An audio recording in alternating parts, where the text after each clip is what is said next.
Hi friends, welcome to Bhisma IAS Academy. Here we are starting a new online course on Indian polity, specifically for TNPSC preparation.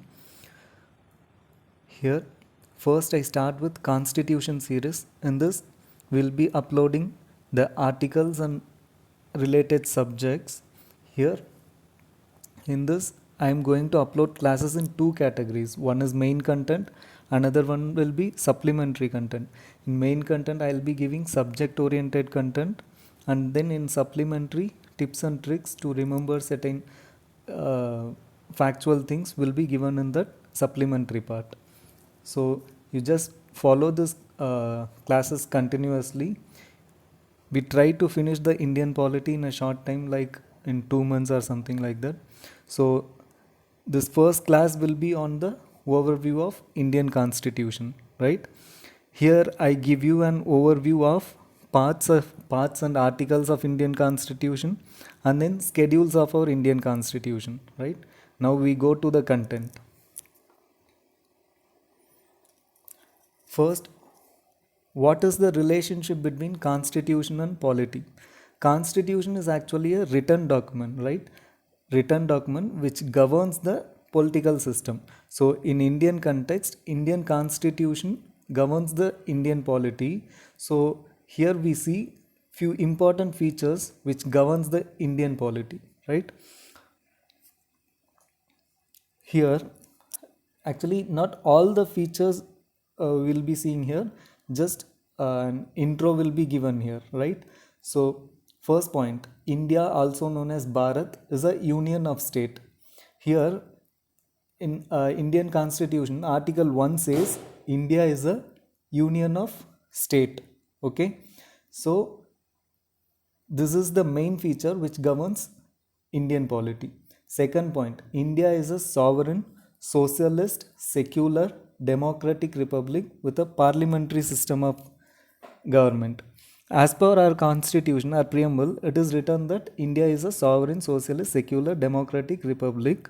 So here parliament is supreme, sorry, here legislature is supreme, so we have parliamentary system of government.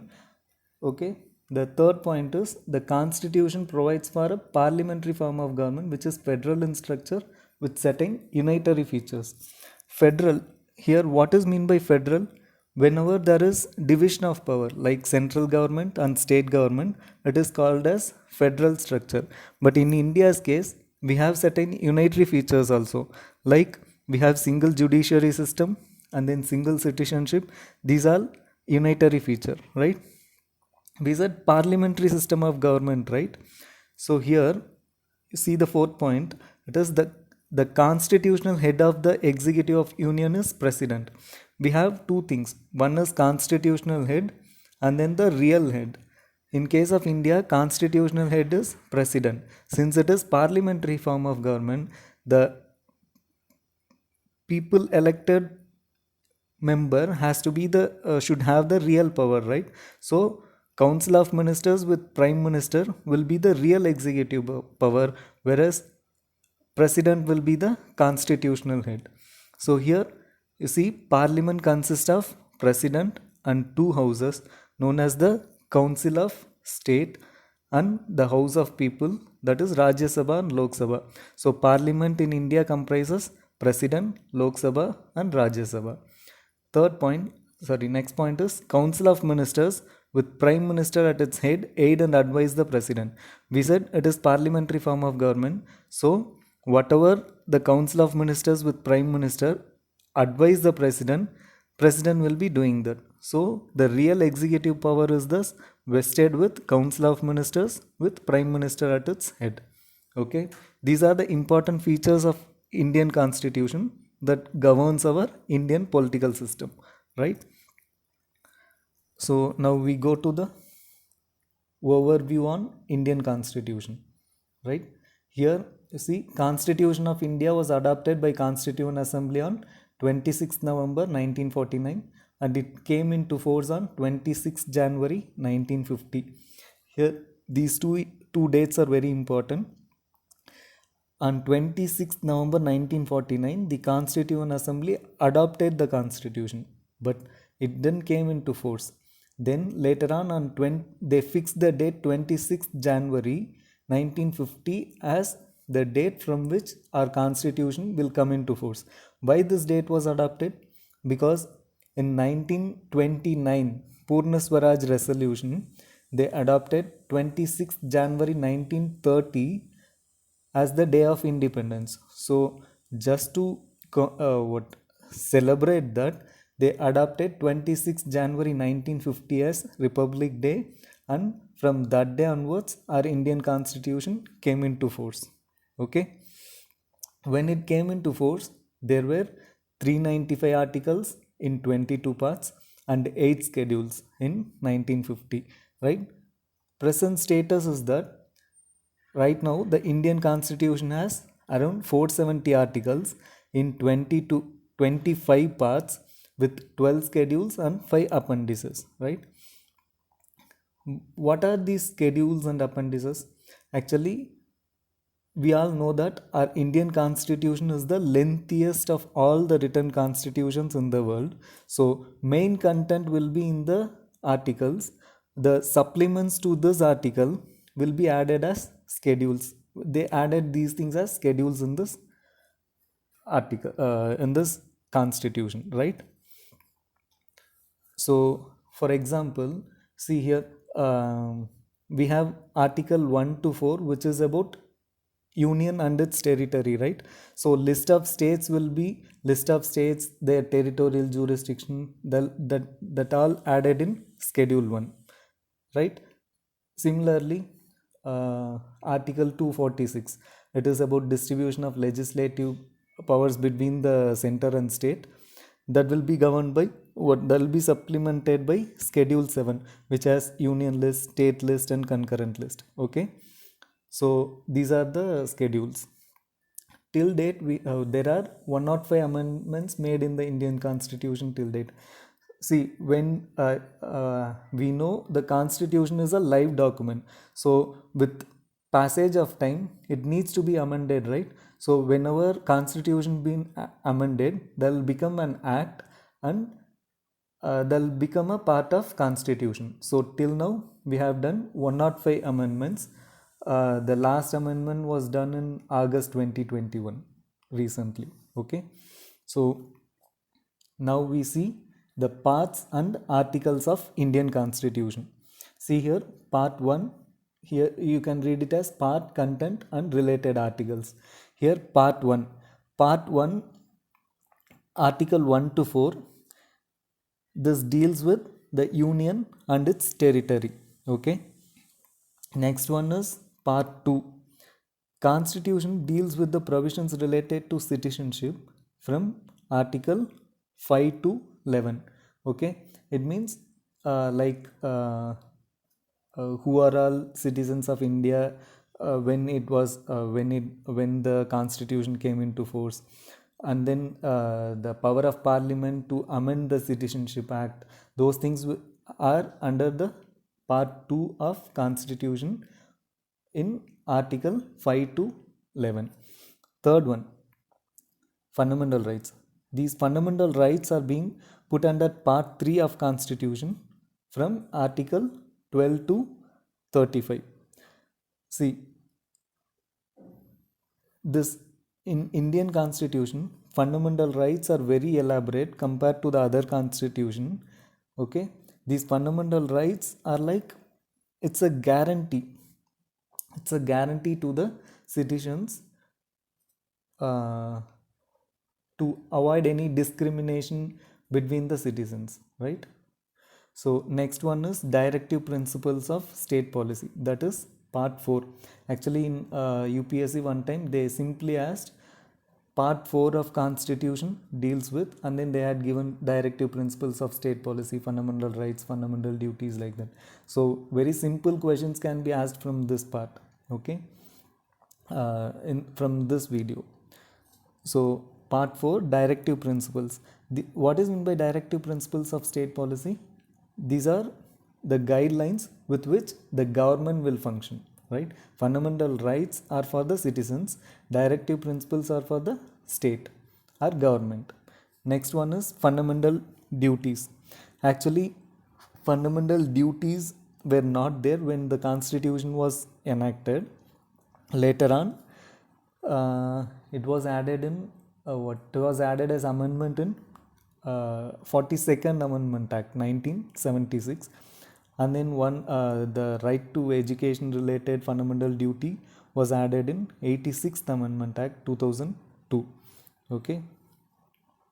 Next, part 5.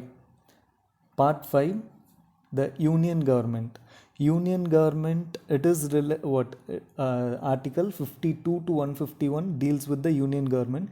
It has 5 chapters like executive, parliament, legislative powers of president, union judiciary, that is Supreme Court, and CAG. These are the chapters under this union government. Next one is part 6, the state government.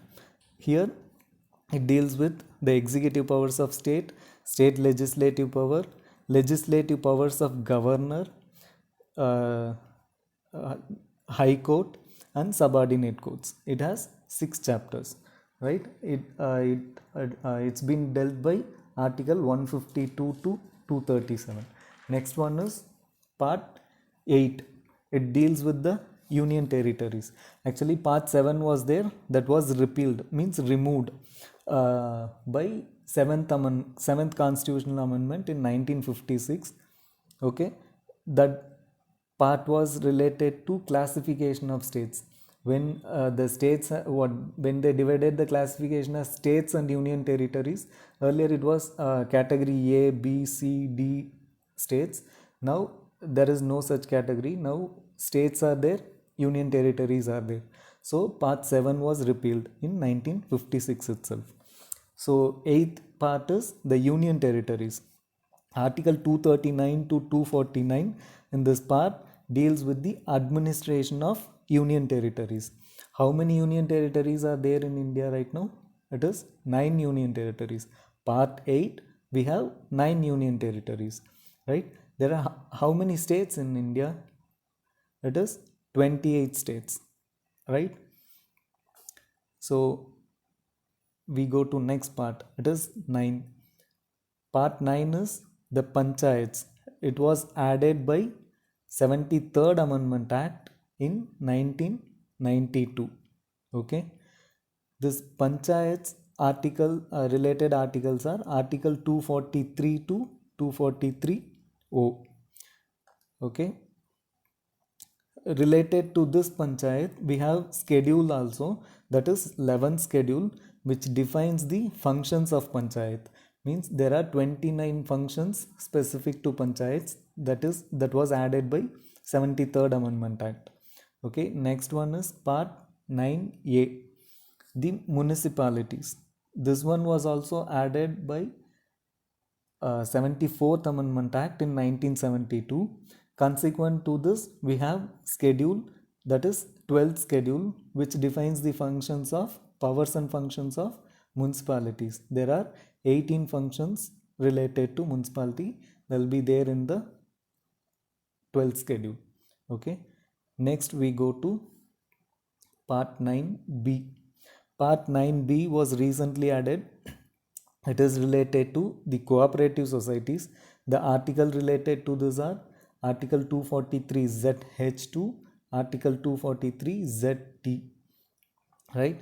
You remember, whenever the article has A, like 243A, 243B, when there is a suffix to this like A, B, C, those are all added as amendment. Okay. So part 9B, cooperative societies, it was added by 97th Amendment Act in 2011. It is about the powers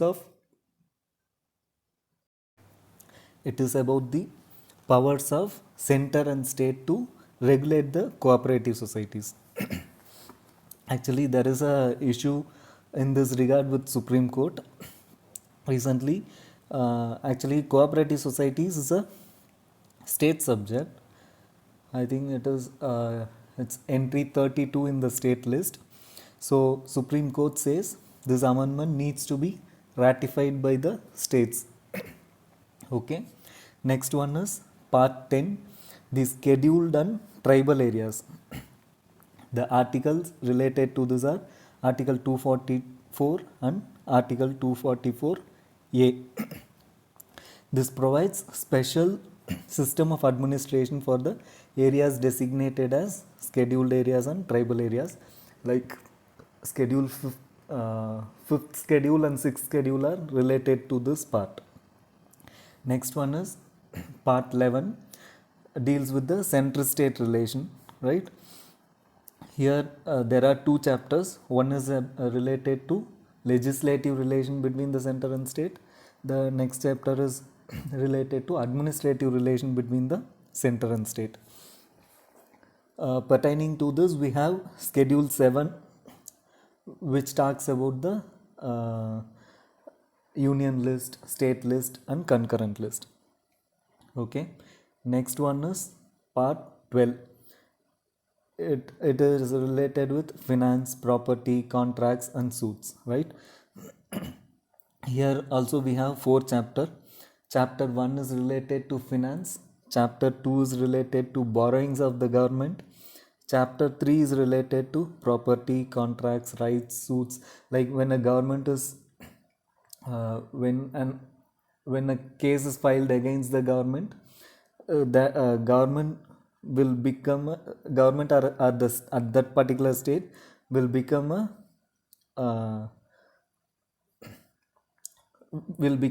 entity on which a suit can case can be filed. Okay. Next one is chapter 4. Under this, it is right to property. Earlier right to property was a fundamental right, now it has become a legal right, and Article 300A deals with right to property under this part. So next one is chapter 13. It is related to trade, commerce and intercourse within the territory of India, right? It is related to it is about the trade relations happening within the territory of India. Next one is part 14. It is services under the union and the state. Services means services, central services, all India services, right? These services will be dealt with in this part from Article 308 to 323. This part is also divided into two. One is services, another one is Public Service Commission, like UPSC, State Public Service Commission will be coming under this part. Okay. Next one is part 14A. It is related to establishment of tribunals by the union and state legislature. Actually, this was not there in the original constitution. It was added by 42nd Amendment Act in 1976. The article related to this is Article 323A and Article 323B. Next one is part 15. It is related to election. Here the article related are Article 324 to 329A. Here Indian Constitution makes the provisions with regard to Indian electoral system, like election commission, electoral roll, eligibility of a person to contest the election, right to vote will be coming under this part. Next one is part 16. It is special provisions relating to certain classes. Special provisions relating to certain classes means, like in our constitution, in our preamble, we have the words like equality, justice and all there, right? So we have different classes in the society, like SC, ST, BCs are there, backward classes are there. So for them, to make them equal or to provide them justice, like to realize the objective of that equality and justice, the constitutional makers provided the special provisions for the classes like scheduled caste, scheduled tribes, backward classes. These provisions are contained in this part 16, article 330 to 342. Next one is part 17, official languages. This will be dealt by article 343 to 351. This part has 4 chapters. One is language of union, next one is regional languages, and then languages of Supreme Court and High Court, and then special directives related to official language, right? In India we have no national language, but Hindi with Devanagari script is the official language. Okay, next one, part 18, emergency provisions, article 352 to 360. I think most of us know that there are 3 types of emergency. One is national emergency under article 352. Next one is president rule or state emergency under article 356. Next one is financial emergency under article 360, right? These provisions will be coming under part 18 of constitution. Next one is part 19, miscellaneous provisions, which all been not covered specifically, will be coming under this miscellaneous part. Next one is part 20, amendment to constitution. That will be dealt by article 368. Actually, this part deals with the powers of parliament to amend the constitution and its procedure. Like under this article, we have 3 types of amendment that can be done to constitution. One is special majority of parliament ratified by half of the states. Next one is special majority by the parliament. Third type is amendment by simple majority of the parliament. Okay, these are the 3 types of amendment.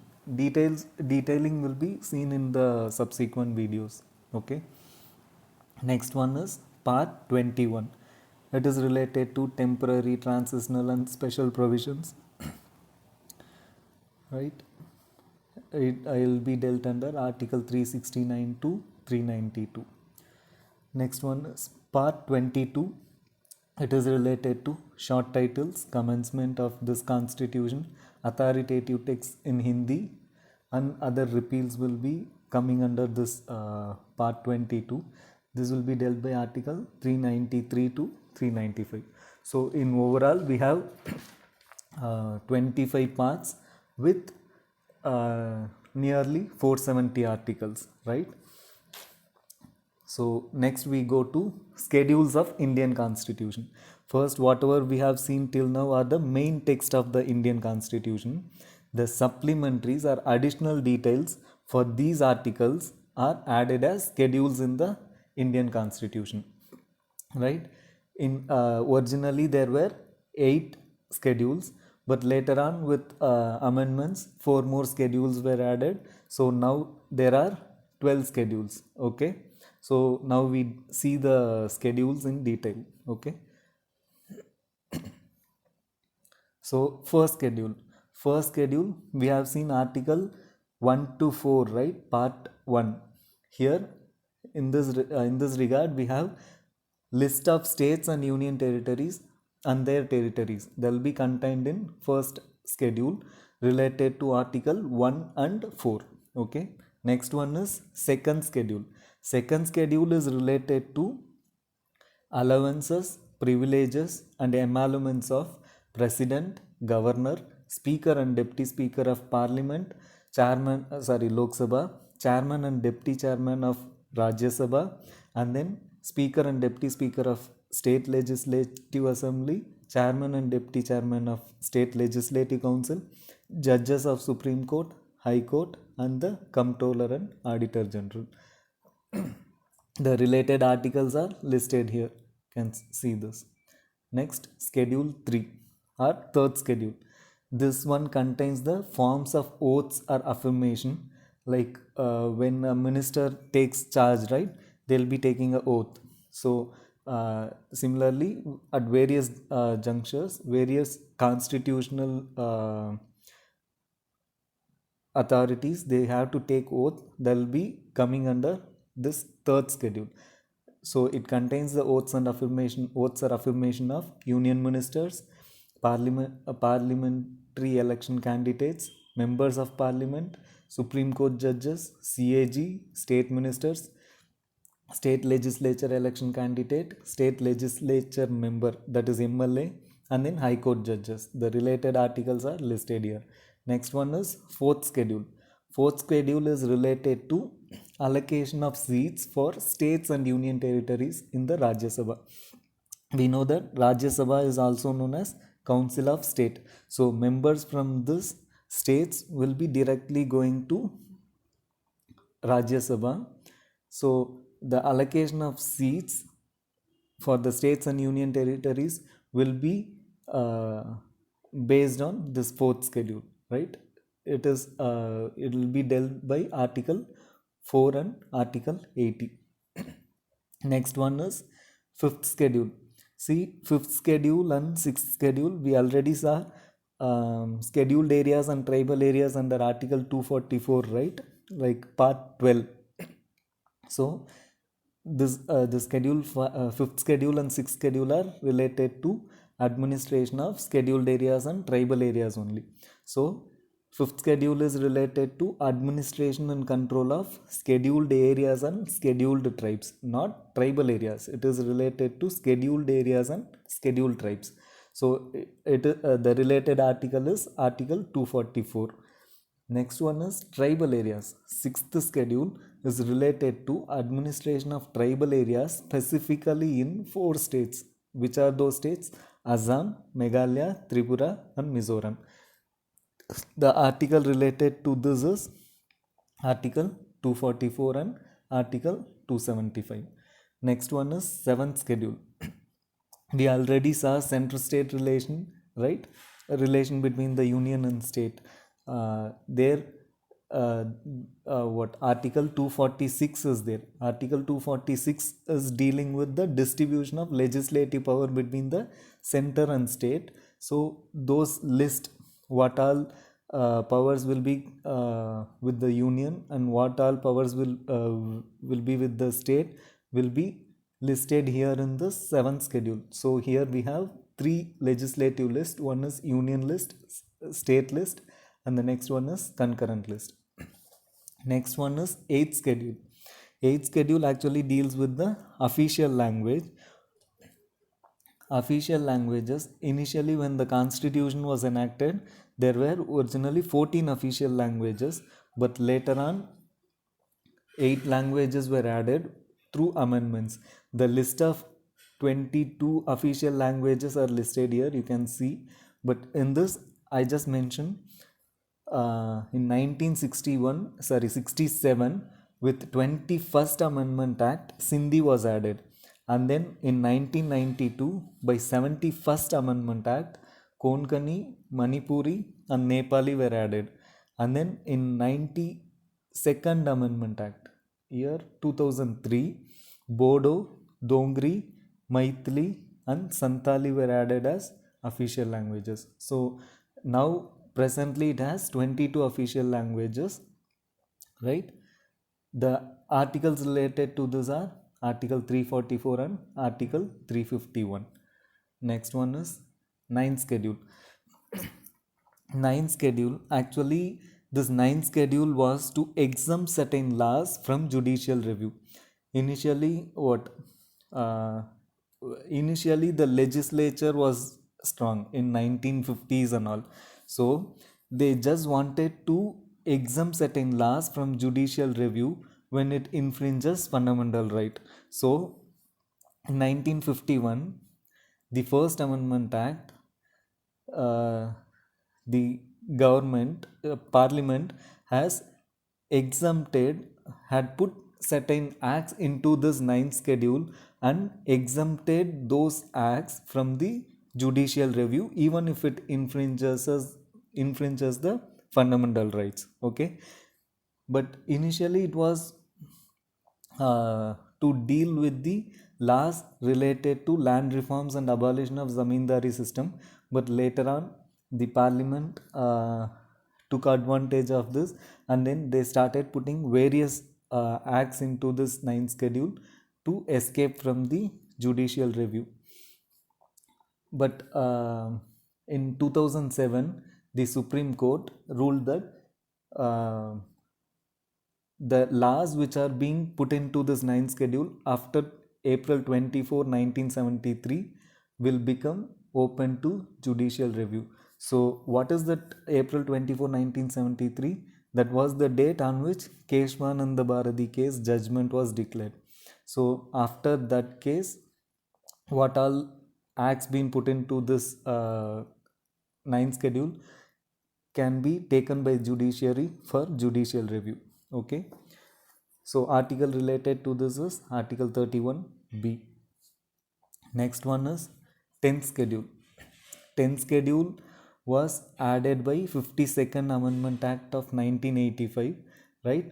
This schedule contains the provision relating to disqualification of members of parliament and the state legislature on the ground of defection, right? Means it is related to disqualification of MPs and MLAs when they quit a party from with which they got elected, and when they join another party, right?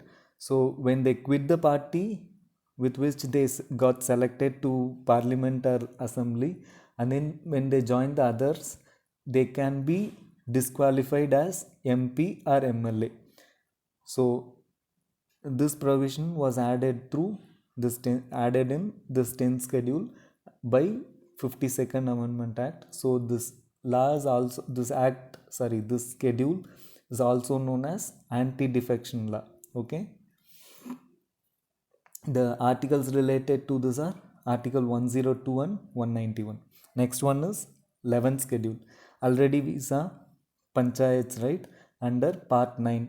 The powers, authority and responsibility of panchayats are being listed here, and it has 29 functions listed here with respect to panchayat.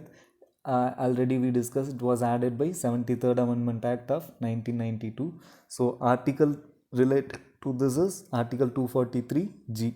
Next one is 12th schedule. It is related to powers, authority and responsibility of municipalities. Municipality has 18 functions. Those things are listed in this 12th schedule. It was added by 74th Amendment Act of 1992, and the article related to this is article 243W. Okay, thank you. Now this main video is over, so I'll be putting a supplementary video to this on the tips and tricks to remember the parts and schedule of Indian Constitution. They'll be uploaded shortly. You don't miss this video, they'll be very useful. So in this video we had an overview on the Indian Constitution, like all the parts, articles and the schedules which form the Indian Constitution. So you see the next video, in that we'll be discussing the tips and tricks to remember these parts and schedules. Okay, then we'll be continuing with the main video with preamble, and then we keep going on. Thank you. All the best.